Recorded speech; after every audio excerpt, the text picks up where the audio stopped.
এই যন্ত্রটার নাম হলো ক্যাটাপুল্ট। এটা এক সময় প্রাচীনকালে একটা হাতিয়ার হিসেবে ব্যবহৃত। ক্যাটাপুল্টের আরেকটা নাম আছে, খুব পরিচিত নাম, এটা আপনারা জানার কথা। জানেন ক্যাটাপুল্টের বাংলা নাম একটা আরেকটা আছে? স্বপ্ন ম্যাডাম,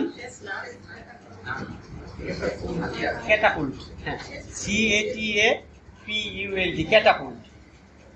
এটা গুলতি, গুলতি প্রাচীনকালে কিন্তু হাতিয়ার হিসেবে, গুলতি কিন্তু হাতিয়ার হিসেবে ব্যবহৃত।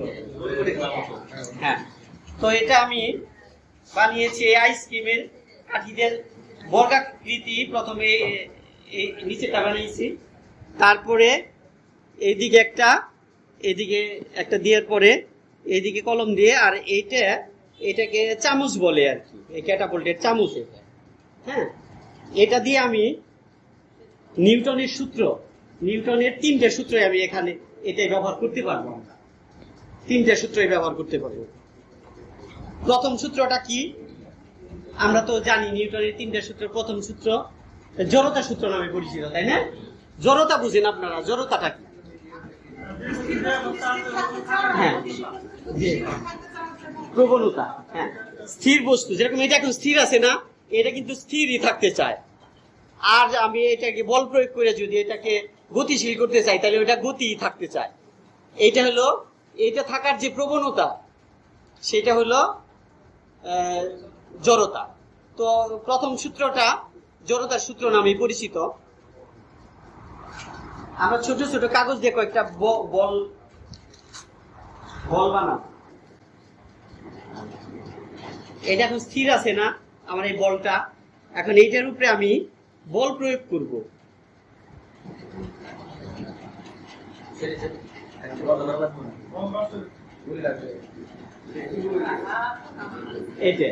এটা হলো নিউটনের প্রথম সূত্র। বল প্রয়োগ করলে কোন বস্তুর উপরে সেটা গতিশীল, কিন্তু ওইটা ওইখানে যে থামলো কেন এটা বলতে পারবেন আপনারা? এটা পড়ে গেল কেন? এটার উপর একটা বল, মানে ওজন, মাধ্যাকর্ষণ শক্তি, বলটা কার্যকর হয়েছে এর জন্য। হ্যাঁ, তা না, এইটা যদি আমি মহাশূন্যে এটা করতাম, হ্যাঁ, তাহলে কিন্তু এটা চলতেই থাকতো, আজীবন চলবে। মহাশূন্যে বাতাস না, এটা বাতাসের ঘর্ষণের কারণে, বাতাসের বাধাপ্রাপ্ত হয়ে কিন্তু এটা থামে গেছে।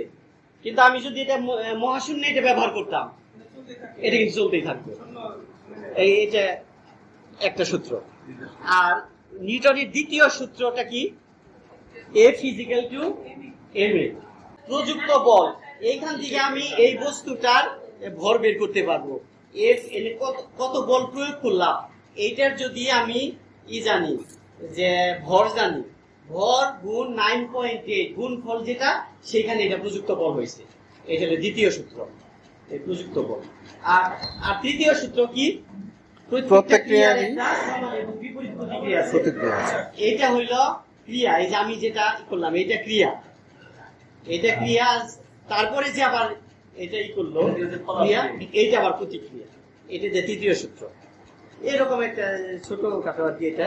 এইটা যে এটা নিউটনের 3টে সূত্র দিয়ে, ক্যাটাপুল্ট দিয়ে আমরা এটা করতে পারি। ক্যাটাপুল্ট মানে গুলতি। আমরা গুলতি ব্যবহার জানি তো, তাই না? প্রাচীনকালে এটা হাতিয়ার ছিল। এটা এটুকুই, আর তেমন কিছু না। আচ্ছা, আমরা জোরে একটা হাত তালি দিই, জোরে। সুন্দর একটা জিনিস নিয়ে